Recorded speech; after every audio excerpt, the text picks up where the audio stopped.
Bismillahirrahmanirrahim. Assalamualaikum warahmatullahi wabarakatuh. Waalaikumsalam warahmatullahi wabarakatuh. Alhamdulillah wassalatu wassalamu ala Rasulillah wa ala alihi wa sahbihi wa man wala. Halo pemirsa, berjumpa lagi di channel kami, channel Kifah Padang Sidimpuan. Saat ini kita berada pada program Kifah Talk Show yang akan membahas tentang cara Islam membasmi mafia peradilan. Saya Nazaruddin Pasaribu sebagai host, dan di samping saya telah berhadir Ustadz kita, Ustadz Syarifuddin Cinago. Assalamualaikum Ustadz. Waalaikumsalam warahmatullahi wabarakatuh. Ada berita menarik nih Ustadz. Iya. Mantan Menko Polhukam Mahfud MD pernah menyatakan bahwasannya korupsi itu telah meluas ke berbagai sektor, termasuk sektor peradilan. Iya. Bagaimana pandang Ustadz mengenai berita ini Ustadz? Iya. Bismillahirrahmanirrahim. Assalamualaikum warahmatullahi wabarakatuh. Alhamdulillahirabbil alamin, wassalatu wassalamu ala asrafil anbiya'i wal mursalin wa ala alihi wa sahbihi ajmain.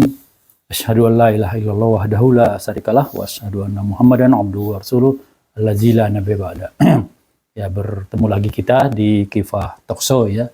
Tadi sudah disampaikan tema kita membasmi mafia peradilan ya, bagaimana Islam membasmi mafia peradilan. Ya memang tadi itu ya, ada fakta, dan ini sebenarnya fakta tentang adanya mafia peradilan ini sudah bisa dibilang menjadi rahasia umum ya. Dia sudah secara ini orang sudah tahulah ini sedang terjadi di mana-mana ya. Hanya saja mungkin kita tidak bisa membuktikan ya, itu permasalahannya. Membuktikan tentang adanya ini sulit kita buktikan ya. Nah, seperti tadi Mahfud MD ya, dia bahkan menyatakan di podcastnya, disampaikannya di situ ada kasus korupsi kasus korupsi yang dibawa ke pengadilan, tapi kemudian pengadilan itu yang mengadili kasus korupsi itu menjadi ajang korupsi lagi. Bukannya mengadili korupsi, justru memunculkan dia peluang untuk korupsi lagi. Menunjukkan bahwa di situ terjadi dia kong kali kong antara si terdakwa ya, yang ingin dia membebaskan dirinya, setidaknya dia mengurangi vonis baginya, dan kepada hakim yang dia ini bisa mengakal-akali hukum gitu kan. Nah, kemudian kepada penuntutnya, mereka ini mengadakan kesepakatan ya. Nah, itu yang disebut dengan mafia peradilan ya. Itulah yang disebut. Sehingga ada disebut dia jual beli vonis ya. Dan menurut ICW, Indonesian Corruption Watch ya, dari tahun 2011 sampai 2024 yang tertangkap ada 29 hakim ya, yang tertangkap ya. Yang tidak tertangkap itu lebih banyak lagi kalau menurut kita, karena ini sudah menjadi maklumat orang bahwa ini terjadi di mana-mana ya. Dan kerugian negara dari kasus tadi ini 29 hakim itu sampai mencapai 107 miliar ya, 107 miliar. Dan yang terbaru ada kasus di mana dia hakim pengadilan tindak pidana korupsi ya. Jadi ini pengadilan ini khusus untuk mengadili koruptor ya. Kemudian itu diketahui di situ ada 4 hakim yang yang menerima suap istilahnya ya, senilai 60 miliar dari si terdakwa ya, yang kebetulan terdakwanya itu pengusaha sawit ya. Itu ya. Jadi dia sudah menjadi rahasia umum lah. Tidak bisa sebenarnya lagi kita bilang ini tidak ada ya. Cuman kalau membuktikannya kan dia harus sampai ke pengadilan baru kita bisa buktikan ya. Jadi yang tertangkap ini adalah sebagian kecil ya, dari lain-lainnya. Dan ini sesuatu yang sulit untuk kita sulit untuk kita berantas ya. mungkin itu gambarannya sementara ya. Oh, kalau menurut Ustaz, apa kira-kira penyebab munculnya mafia peradilan itu, Ustaz? Ya, ya. Jadi di sini kan dia mafia peradilan itu adalah mereka itu antara si terdakwa dengan si hakimnya itu mereka membuat kesepakatan ya. Sehingga kemudian ada bargaining, ada negosiasi tentang vonis ya di antara mereka ya. Dan dari sini dari satu pihak, kita melihat dari sisi pihak hakimnya sendiri ya. Yang membuat ini terjadi pertama sekali yang paling mendasar itu adalah rendahnya sekarang ketaatan dari orang-orang kepada ajaran agamanya ya. Itu yang pertama ya, jauhnya mereka dari ajaran agama mereka sehingga tidak ada lagi rasa takut kepada Allah, tidak ada rasa takut pada dosa dan sekarang seakan Allah itu tidak melihat mereka ketika mereka melakukan negosiasi tadi ya dan menerima tadi uang-uang itu ya. Dan itu munculnya itu karena kita di negeri kita ini diterapkan sistem sekuler ya. Di mana kita tahu sistem sekuler itu fasluddin anil hayah ya. Dia itu justru memisahkan orang dari agama ya. Jadi kalau dia diterapkan sebuah sistem yang memisahkan orang dari agama, maka kemudian dipastikan orang-orang yang berada di bawah sistem itu mereka pasti jauh dari agama ya. Akibat jauh dari agama ya itu tadi, mereka itu tidak rasa takut lagi kepada Allah ya, kepada Tuhan ya. Tidak merasa takut lagi pada Allah ya, sehingga mereka kemudian merasa enteng sekali, mudah sekali untuk melakukan kemaksiatan termasuk tadi ini ya, menerima tadi ya suap dan segala macamnya dari para terdakwa ya di dalam persidangan ya. Itu yang pertama ya. Kemudian yang kedua dari sisi hukumnya hukum yang diterapkan oleh ini adalah hukum buatan manusia ya. Itu dimunculkan karena diterapkan di tengah-tengah kita sistem demokrasi ya. Ya. Di mana demokrasi itu mengatakan bahwa yang membuat hukum itu adalah manusia ya. Sehingga hukum yang dijadikan oleh para hakim ini adalah hukum buatan manusia ya. Sehingga kalau dia hukum buatan manusia tentu kita bisa saja kita merubah-rubah ya. Merubah-rubah dengan kemudian hukumnya itu pun bukan hukum yang sempurna ya, sehingga punya celah-celah yang bisa dimanfaatkan oleh para hakim untuk kepentingan diri mereka sendiri ya. Nah, jadi itu dari segi hukum ya. Kemudian dari demokrasi ini ada juga hal lain yang muncul di situ adalah kita tahu sekarang ini para pejabat ya, apapun jabatannya itu sulit kita untuk mengatakan bahwa dia mendapatkan jabatan itu tanpa mengeluarkan mahar. Nah, tanpa ada uang atau istilahnya jabatan itu di saat ini adalah jabatan yang dibeli. Ya, bukan sesuatu yang memang diberikan padanya secara percuma ya, secara gratis ya, dibeli ya. Dan harga belinya itu ya tinggi sekali, ratusan juta bahkan ada yang miliar gitu kan. Nah, sehingga kemudian ketika dia mendapatkan jabatan itu yang dipikirkannya pertama adalah bagaimana mengembalikan uang yang keluar. Ya. Sementara gajinya nggak cukup, gajinya nggak cukup untuk untuk mengembalikan dana itu, ya. Dana yang dikeluarkannya untuk tanda kutip membeli jabatan tadi, ya. Nah, sehingga kemudian itulah akhirnya dia mencari jalan lain agar dia mendapatkan uang. Nah, untuk tadi itu mengembalikan uangnya yang keluar dan lain-lain itu ya. Nah, itulah jalan yang paling ya dia menyelewengkan kekuasaannya ya, menyelewengkan jabatannya itu untuk kepentingan dirinya. Termasuk hakim-hakim ini ya. Mereka menyelewengkan jabatannya itu dengan tadi itu ada negosiasi vonis kepada para terdakwa asal mereka mau memberinya uang. Nah, maka dia akan mengolah vonis itu sesuai dengan request sesuai dengan request si terdakwa. Nah itu. Dan kemudian di dalam itu di apa namanya? Ada lagi satu lagi di penyebabnya itu yang muncul karena di kita itu diterapkan sistem kapitalisme. Di mana dalam sistem kapitalisme itu kalau dalam pandangan Islam itu disebut namanya itu roksumaliyah ya. Di mana roksu itu kepala, mal itu harta. Sehingga kalau dia di dalam sistem kapitalisme, orang-orang yang berada di dalam sistem itu dia umumnya mereka akan dibina, mereka akan terbentuk menjadi orang-orang yang di kepalanya hanya memikirkan harta, ya. Sehingga muncullah apa namanya gaya hidup, ya, gaya hidup yang kita kenal dengan hedonis itu, ya. Kita lihat para pejabat itu, bagaimana gaya hidup mereka, ya. Mondar-mandir ke luar negeri, plesir dan segala macamnya, anak-anak mereka, ya, kemewahan dan segala macamnya. Jadi gaya hidup itu membuat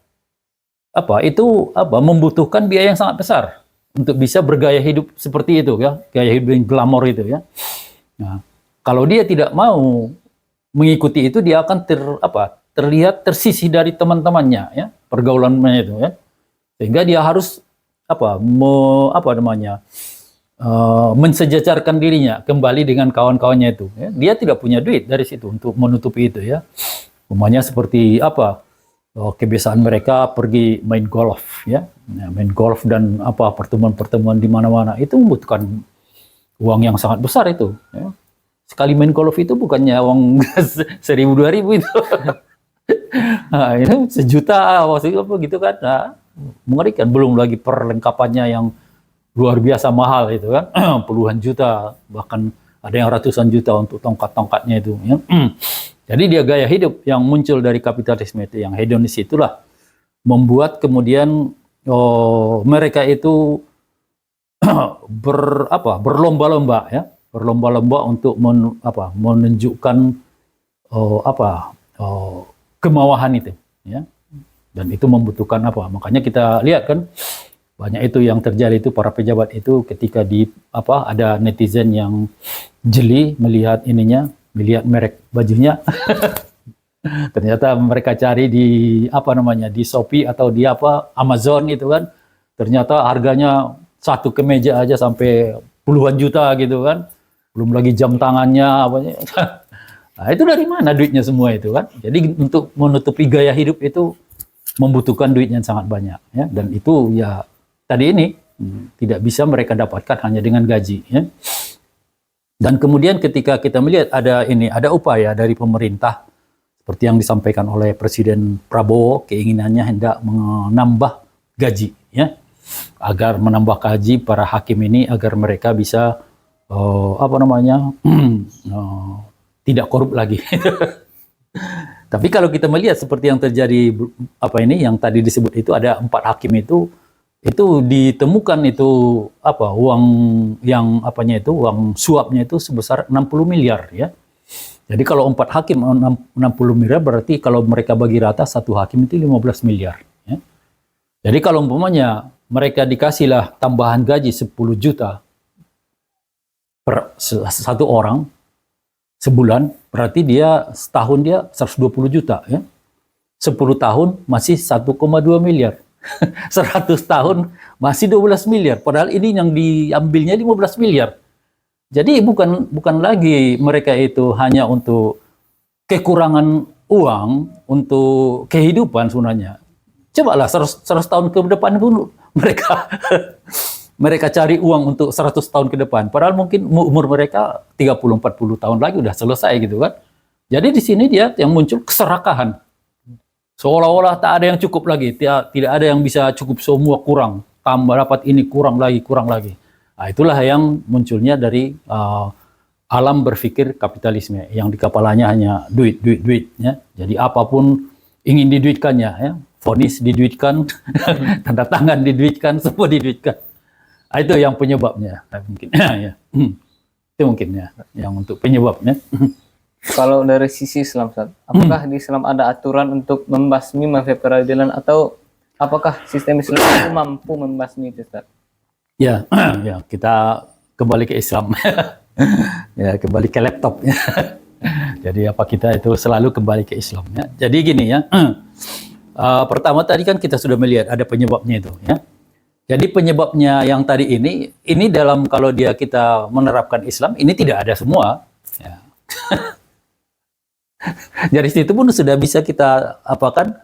Kita bisa secara logika kita bisa ambil kesimpulan Islam itu akan mampu karena penyebab-penyebabnya itu udah hilang. Penyebabnya hilang.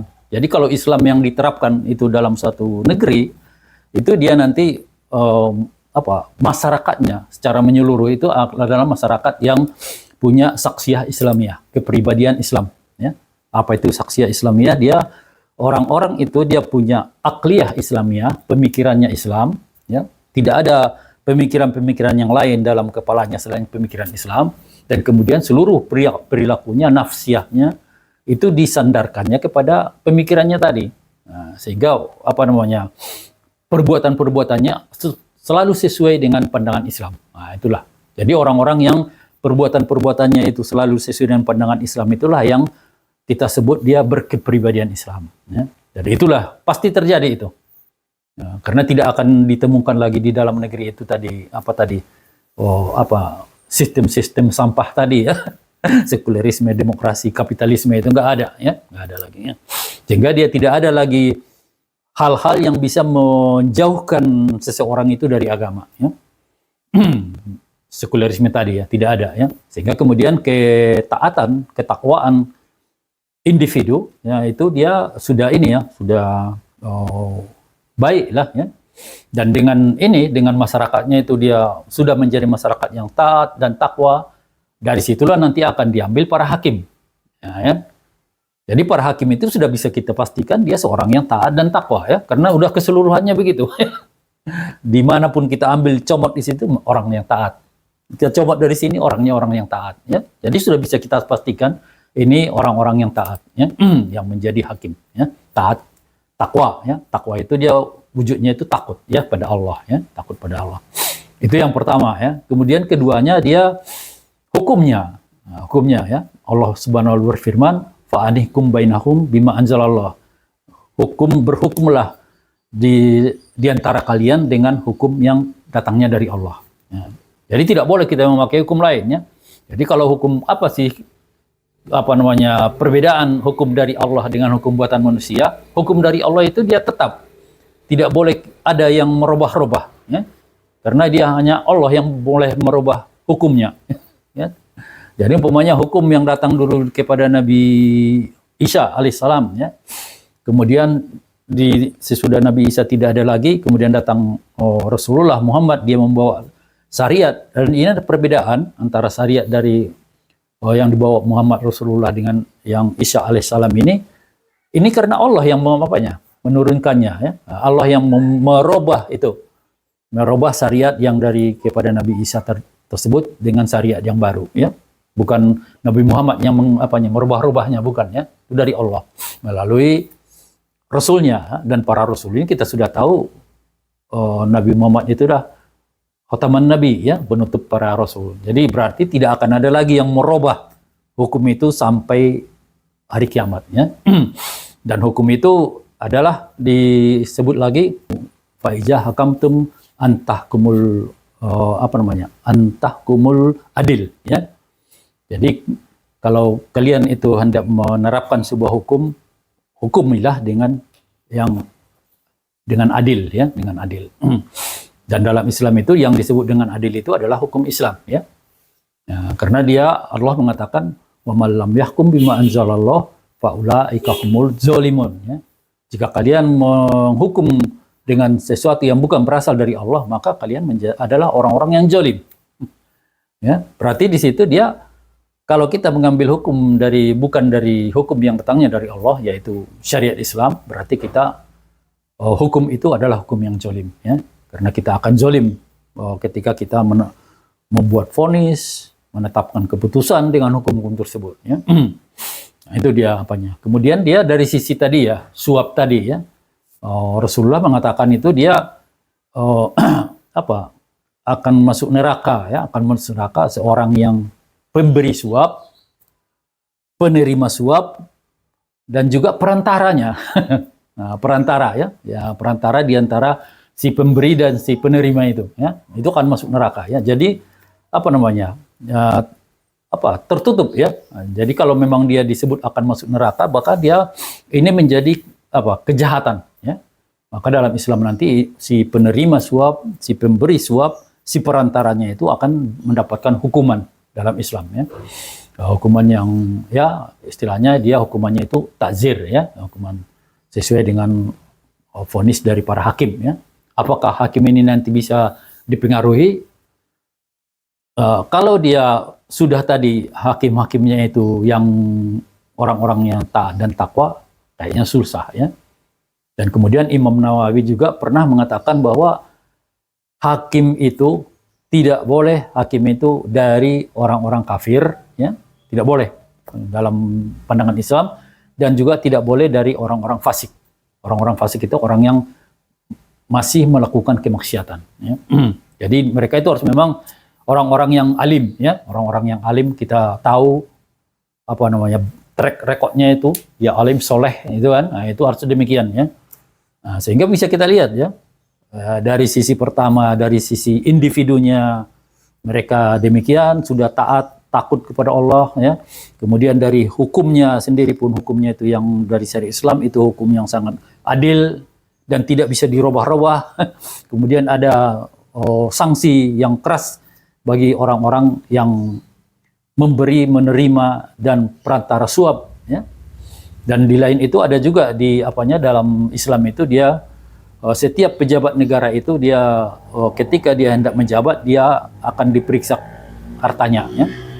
Dan nanti dia di akhir masa jabatannya akan diperiksa hartanya dan dia harus diminta mempertanggungjawabkan atau menjelaskan kalau ada di situ harta-harta yang terlihat dia mencurigakan lah, atau mungkin tidak mungkin dia seperti tadi, ya, gajinya umpamanya segini, ya, diperkirakan lah dengan gajinya segini dia paling-paling dia simpanannya segini lah, gitu kan. Nah, rupanya terakhir dia 10 kali lipat dari yang diperkirakan simpanannya itu ada, gitu kan. Nah, itu harus dipertanggungjawabkannya. Makanya dalam Islam ada disebut dia pembuktian terbalik, ya. Justru dia yang harus membuktikan, bukan kemudian pemerintah yang melihat dia ini mencurigakan, pemerintah itu yang membuktikan bahwa dia itu melakukan kesalahan. Dia disuruh membuktikan bahwa uang itu benar-benar uang yang halal, kan, Pak? Nah, itu. Jadi itu yang membuat kemudian dalam dalam sistem Islam perilaku mafia peradilan itu tidak punya tempat, ya, tidak punya tempat karena sudah tertutup dari. Ya, pertama dari tertutupnya dengan menghilangkan sumbernya itu, ya, sistem-sistem yang berasal dari kafir barat itu yang kita pakai sekarang ini, ya. Nah, dan lain-lain lagi, ya. Dan kemudian dengan ketakwaan itu orang-orang kan dia lebih kepada bersyukur, ya, bersyukur dengan apa yang dia dapat, sehingga dia perilaku tamak, rakus dan lain-lain itu, ya, itu akan jauh dari orang-orang yang tadi ini, ya, orang-orang yang bersyukur. Kalau bersyukur itu kan apa yang ada disyukuri, gitu kan. Tidak kemudian kita ini, ya. Dan itu tadi ketika dia kapitalisme itu sudah tidak ada, maka gaya hidup hedonis tadi itu akan hilang lah, ya. Tidak akan ada, ya, bermewah-mewah itu enggak. Karena dalam Islam itu sesuatu yang dilarang juga, ya. Bermewah-mewah itu sesuatu yang dilarang. Bermewah-mewah, menimbun harta, menyimpan harta itu pun dilarang dalam Islam. Nah, itu mungkin dari pandangannya, ya. Nah, tapi terakhir mungkin ini dia secara teori, itu kan yang saya sampaikan tadi secara teori. Bagaimana untuk itu diamalkan, untuk dilaksanakan, itu harus ada institusi pelaksananya, ya, itu negara, ya. Jadi tidak mungkin semua teori yang saya sampaikan itu bisa diterapkan di negara yang di sana itu ada sistem sekuler, demokrasi kapitalis, ya. Karena dia bertolak belakang sama sekali, ya, tidak mungkin, ya. Maka untuk bisa kita harus mempunyai sebuah negara yang tidak lagi bersistem sekuler, demokrasi kapitalis, tapi bersistem Islam. Nah, itulah yang kita kenal dengan istilah negaranya itu Daulah Khilafah Islamiyah, ya. Dan dengan itu nanti dia akan bisa menerapkan seluruh tadi yang teori yang saya sampaikan tadi. Nah, sehingga dia ini mafia peradilan ini insya Allah akan bisa dibasmi, ya, di dalam sistem Islam. Nah, itu kira-kira. Ya, Ustaz. Terima kasih Ustaz atas pemaparannya. Ya, ya. Saya dapat mengambil kesimpulan di sini bahwasanya kemunculan mafia peradilan di Indonesia ini disebabkan karena adanya ideologi kapitalisme dan sistem sekularisme, di mana itu adalah sesuatu yang sangat bertentangan dengan Islam, dan pasti itu akan terus menyebabkan munculnya mafia peradilan dimanapun dan kapanpun. Jadi tanpa panjang basa-basi lagi, tidak usah memperumit persoalan dan tidak usah memperumit kata-kata lagi. Hanya Islamlah solusi satu-satunya untuk ini. Karena dengan sistem Islam, sistem sekuler pasti tidak akan dijalankan, dan sistem dan ideologi kapitalisme pasti akan dicampakkan. Karena Allah telah menurunkan wahyu bukan sekedar untuk dibaca, tapi juga untuk diterapkan. Sekian saja yang bisa saya dapat sampaikan. Jangan lupa di like, share, dan subscribe. Assalamualaikum warahmatullahi wabarakatuh. Waalaikumsalam warahmatullahi wabarakatuh. Alhamdulillah.